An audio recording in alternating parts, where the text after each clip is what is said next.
Welcome to the Bioneers, revolution from the heart of nature and the human heart. It's all alive. It's all connected. It's all intelligent. It's all relatives.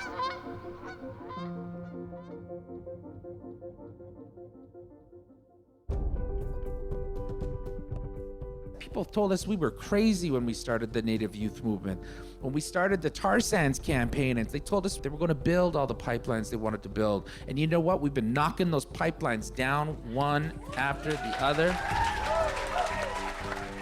In this program, history doesn't repeat itself, but it rhymes.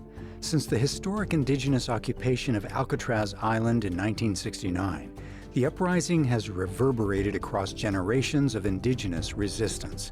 It illuminates an activism founded in a spiritual connection with the web of life and the human community. I'm Neil Harvey. This is Indigenous Rising, from Alcatraz to Standing Rock, with Native leaders Julian Brave NoiseCat, Dr. LaNada Warjack, and Clayton Thomas-Müller.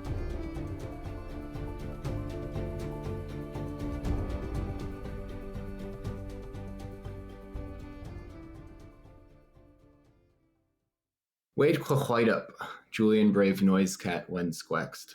When Kikachat esquestwa Alexander Roddy es when Kekachet esquestwa et Archie NoiseCat. So Quachmach ken et Statland ken, that's Esken, which dequin, to Oakland, which dequin. Let one poopsman Elliot tektamich, wa echwa piscataway uluch. Kuklutken de Bioneers. To coast miwach eth oloni uluch, wet wa elachs. Met bek ikelken de sequat machuluch. Being deceived, the chayim ken de nequapepolks, wa kelmuch ui, es what to me.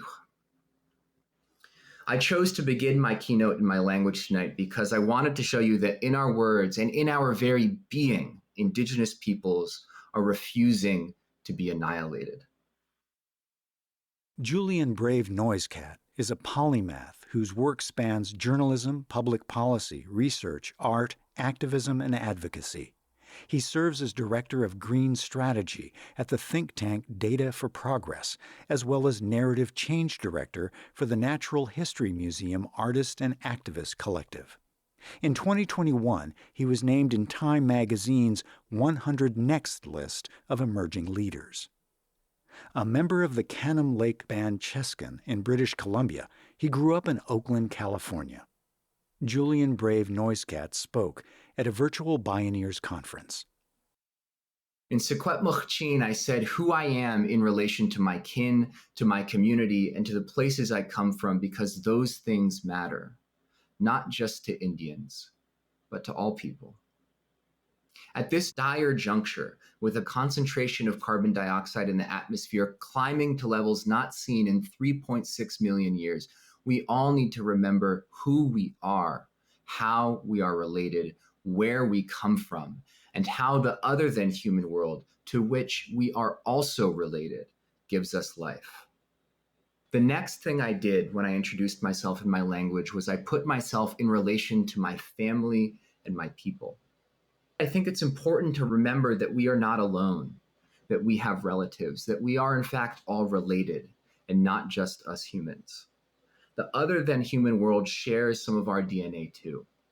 If we remember that, maybe we will recognize that our fates are also interrelated.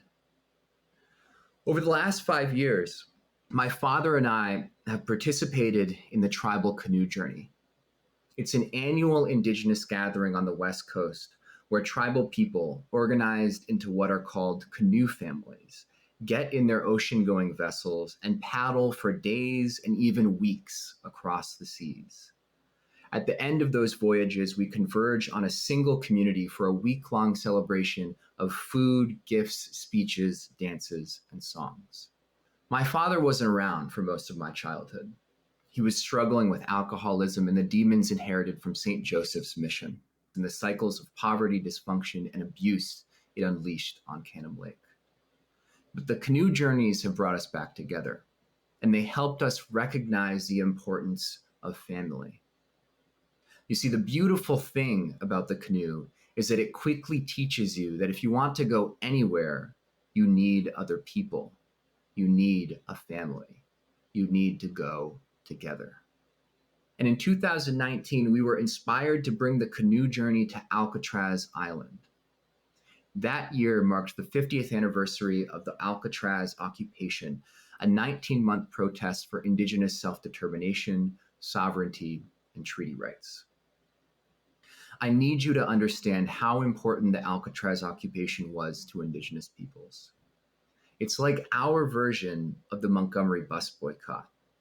It launched a social movement that changed the hearts and minds of Native and non-Native people across the country and around the world. Alcatraz made Indians proud to be Indian again, and it transformed federal policy. During the occupation, President Nixon, the friggin' Watergate guy, shifted the federal government's policy from an officially stated goal of termination to one of self-determination. Working with our own canoe family, which we called the Occupied Canoe Family, my mother, father, and group of friends that included a youth worker and an Alcatraz occupation veteran organized a paddle around Alcatraz Island on Indigenous Peoples Day in 2019. 18 canoes, including some from as far north as Canada, participated. Dozens of media outlets covered the story. A local TV station broadcast the canoes circumnavigating the island from its traffic helicopter. Our little all-volunteer effort even made it into the New York Times. And for a day, Alcatraz was not seen as the former federal prison, but instead as a symbol of Indigenous freedom, the way Native people see it. We can do a lot together when we recognize the fact that we need relatives, that we need family. Every time my father and I got out onto the water, we rekindled and deepened our connection to the seas and places that gave us our Salish culture. And in my introduction, I also told you where I come from. Canham Lake, called Eschen in our language, and Oakland, the town by the bay that raised me. If we don't stop to remember and honor the places we come from and rely upon, how can we possibly defend them?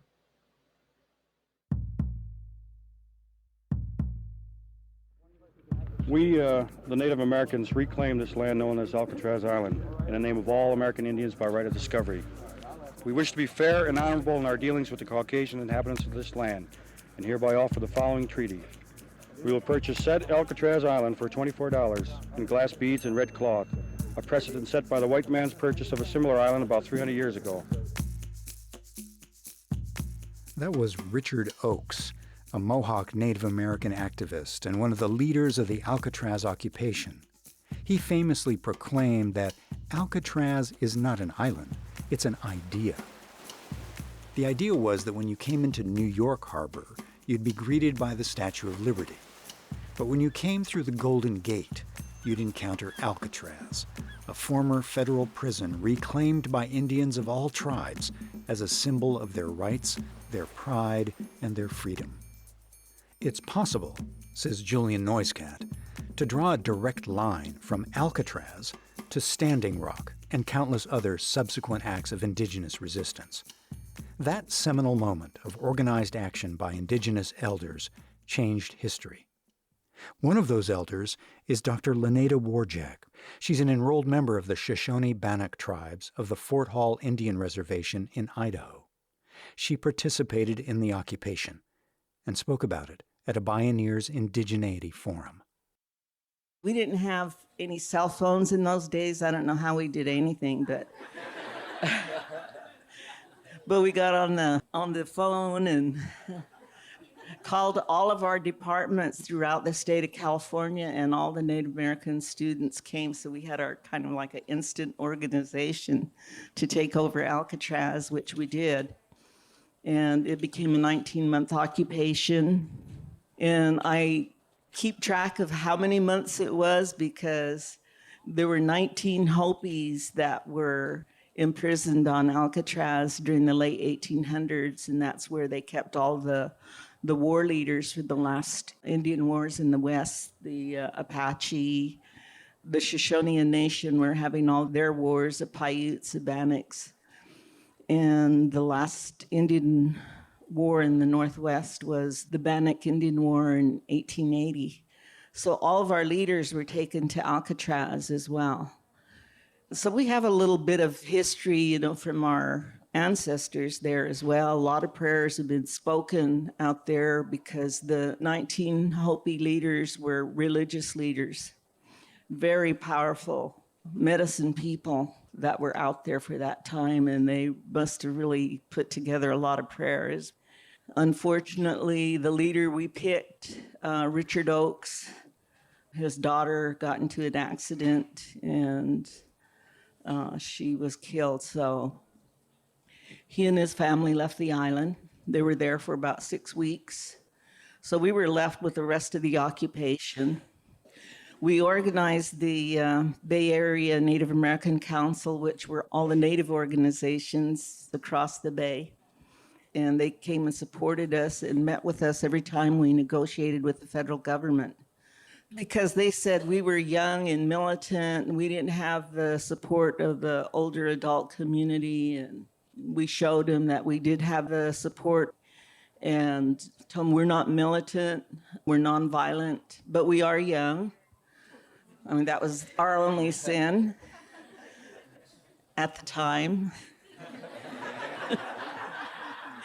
Anyway, we negotiated with the government throughout that time. For LaNada Warjack, as for so many other Indigenous leaders, the Alcatraz occupation marked the beginning of a new beginning for First Nations in the U.S.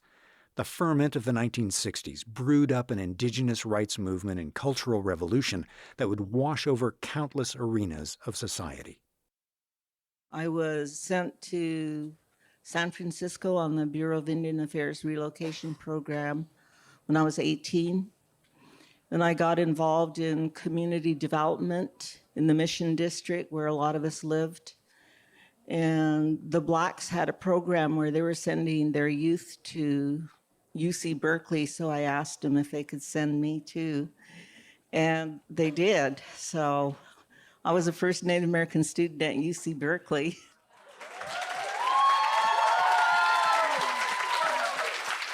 And then I recruited. From there, we joined the Third World Strike for Native American Studies, Chicano Studies, Asian Studies, and Afro-American Studies. So it was pretty turbulent during those days, and San Francisco State had the same thing going on. I was the leader of the Native American student group from Berkeley, and they arrested all of the leadership, but I was able to work on curriculum development with Dr. Forbes at Far West Research Laboratories in Berkeley. We got our curriculum implemented, and when that happens at Berkeley, it goes statewide to all the UC campuses. And we had an instant Native American Studies organization throughout California. And we conferenced and powwowed, and we all knew each other. The history of broken treaties between the U.S. government and First Nations is long and egregious. LaNada Warjack went on to pursue the enforcement of treaty obligations and Indian rights as a founding board member of the Native American Rights Fund. She has served as an elected councilwoman for her tribes and on many other boards locally and nationally. She is currently president of the Indigenous Visions Network.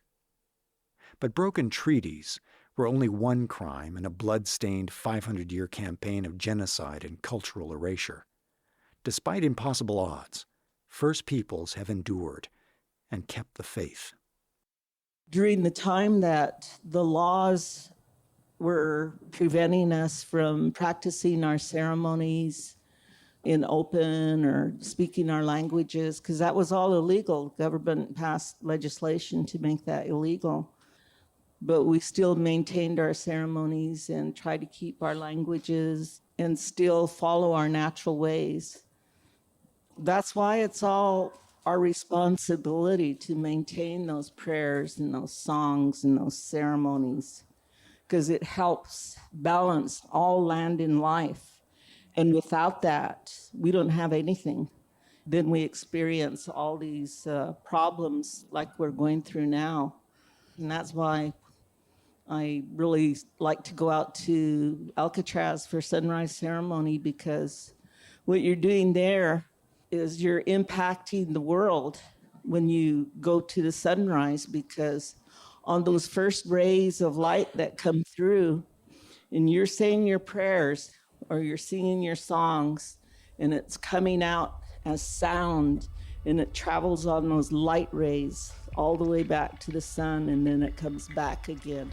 And as the earth turns, all those positive blessings come back and fall on the earth.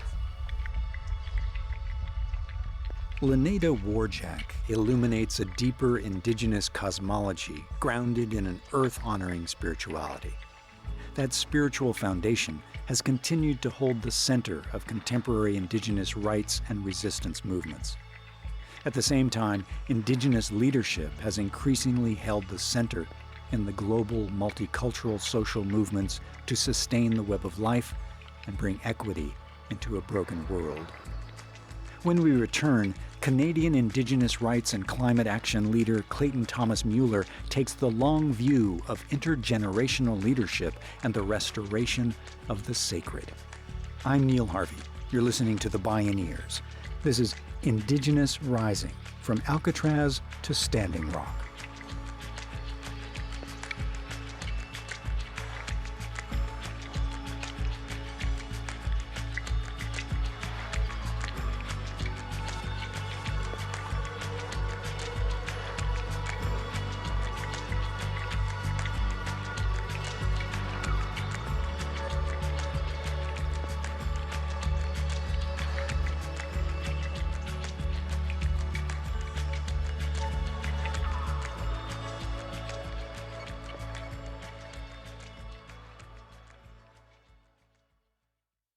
You can visit Bioneers.org to subscribe to our newsletters and podcasts, check out deep dives on the topics that matter to you most, and learn about our conferences. That's Bioneers.org. Worldviews create worlds, says cultural historian Richard Tarnas. Today, what's old is new again, an indigenous worldview of interconnection and the sacred. Clayton Thomas-Müller spoke at a Bioneers conference. You know, in our Indian way, we have this way of seeing the world. You know, in Cree way, when we talk about thinking in terms of 7 generations, we're thinking about the past 3 generations, okay? And the lessons that they've taught us, the sacrifice they made so that we could be here. The generation that we're in right now, the here, and 3 generations ahead. And that's how we make the decision. And it's a different worldview of seeing, of thinking about the consequences of the actions that you take in the now. Clayton Thomas-Müller is a member of the Matthias Kalom Cree Nation, also known as Pugadawagan, in northern Manitoba in Canada. He serves as the Stop It at the Source campaigner with 350.org, a leading global climate action nonprofit. He's an award-winning Indigenous rights and climate justice activist, media producer, and author. He's led delegations to major UN and other international conclaves. His award-winning book and film are In the City of Dirty Water. But for Clayton Thomas-Müller, his personal journey began very differently.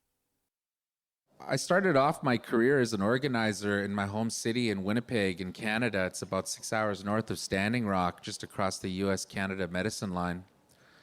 You know, my older brothers, they started the largest Native gang in the country, the Manitoba Warriors. And so I grew up in that inner city gang culture that so many of our young brown and black youth grow up in who have become urbanized. Luckily, I was able to be introduced back to our culture. And for us back home, that's Sundance. I was taken to my first Sundance when I was 18 years old. And it really cracked my heart and my head wide open to a vision of what could be possible. Something I could have never imagined in the time I had spent on the earth up to that point. And I started to engage other young people to try and share this beauty that I had discovered in our people's connection to the sacredness of our land. And so at that time in the 90s, A bunch of us young natives, we got together and we started the Native Youth Movement. And we began to do work across the country, decolonization work aimed at helping our young people decolonize their minds, to bring them back, to establish that connection to the sacredness of Mother Earth. Today, I see young people have stepped up and they're leading the global climate movement now. Yes, there's this phenomenal, inspiring young woman from Sweden, Greta, but there are hundreds of brown and black young women all across the planet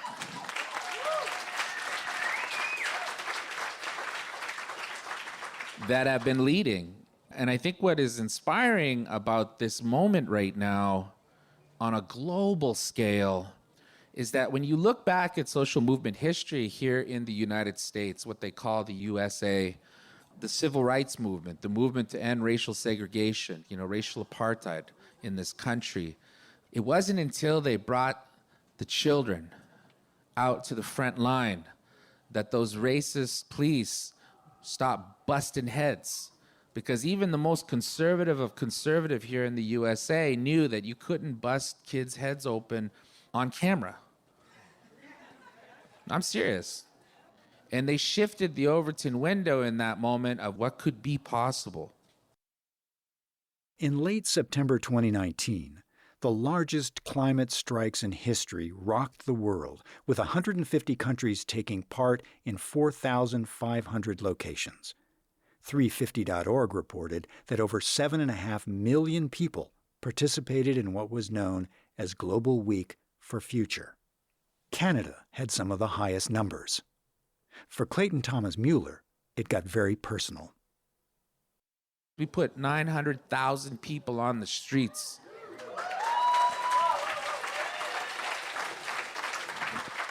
$500,000 alone in the city of Montreal. 12,000 people marched in my city in Winnipeg in Treaty 1 territory. I went and marched that day with my sons, Felix and Jack. Felix is 13, Jack just turned 11. This moment in time right now has given me an opportunity to share what I'm very passionate about with my sons. When we go protest, they climate strike. Every Friday, we go to the legislature in Winnipeg and we protest. And it's cool because, I'm very cautious, not just politically, but also spiritually, to never impose what I believe in too heavily on my sons. I want them to choose. And they're like right in it. They're like, let's do this, Dad. Screw big oil, keep it in the ground. Climate justice now. And I seen these children streaming out of school buses, little kids carrying the signs that they had made. And it snapped something in my heart. And I just knew this is done. Big oil is done. These kids, that power, that life, that force of life and a positivity, it's just something to behold. And so there's something to be said about intergenerational strategies. And what I remember from when I was a young person is that people told us we were crazy when we started the Native Youth Movement, that we couldn't do something about the gangs in the inner city. When we started the tar sands campaign and took on every freaking oil company operating in the Canadian tar sands, they told us we were crazy and that we would never be able to keep the tar sands landlocked, that they were going to build all the pipelines they wanted to build. And you know what? We've been knocking those pipelines down one after the other.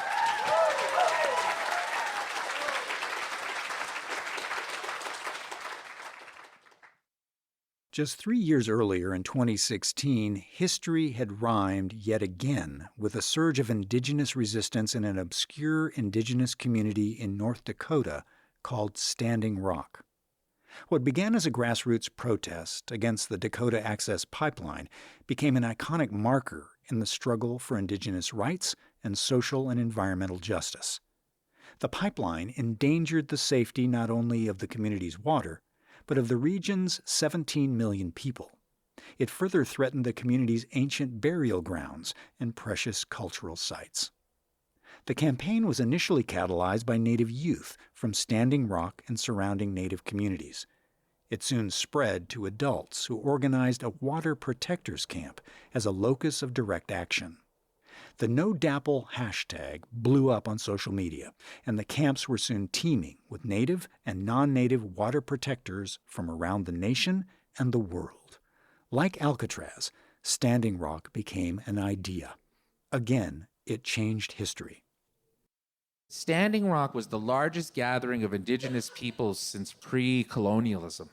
It became literally the 5th biggest city in the state of North Dakota was the Standing Rock occupation. It was interesting watching it happen and watching the stories coming out of there. And I think the biggest, most powerful and profound story was very simple. It was a simple Native teaching with huge implications. And that teaching was Minowachoni. Water is life. Regardless of your gender or race or what you believe in, as members of the Five-Fingered Nation, we all start our existence here on Mother Earth, this mortal existence, suspended in amniotic fluid inside our mother's womb. And the sound we hear for 9 months, other than the muffled voice of our mother and the people she's talking to, is her heartbeat.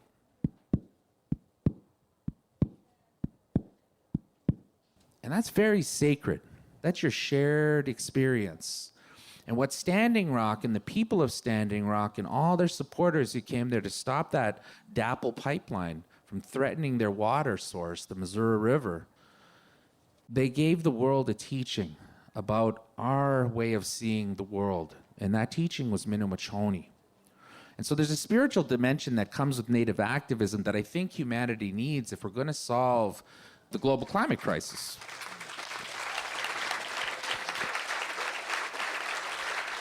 And that is fundamentally a connection to the sacredness of the place where you live. If you are connected to the sacredness of the place that you call home, then you'll give a shit enough about it to go out there and fight the evildoers that would destroy your home for profit. Clayton Thomas-Müller, Dr. LaNada Warjack, and Julian Brave NoiseCat. Indigenous Rising, from Alcatraz to Standing Rock.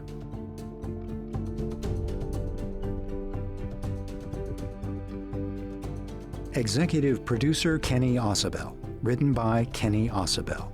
Senior producer and station relations Stephanie Welch. Host and consulting producer Neil Harvey. Producer Teo Grossman. Program engineer and music supervisor Emily Harris. Production assistants Monica Lopez. Special thanks to Kara Romero and Alexis Bunton, co-producers of the Bioneers Indigeneity Forum. This program features music by Justin DeLorme, Chippewa Travelers, and Mimi Obansawin from Nagamo Publishing at nagamo.ca. We invite you to join the Bioneers in inspiring a shift to live on Earth in ways that honor the web of life, each other, and future generations. My name is Neil Harvey. Thank you for listening. This is program number 249.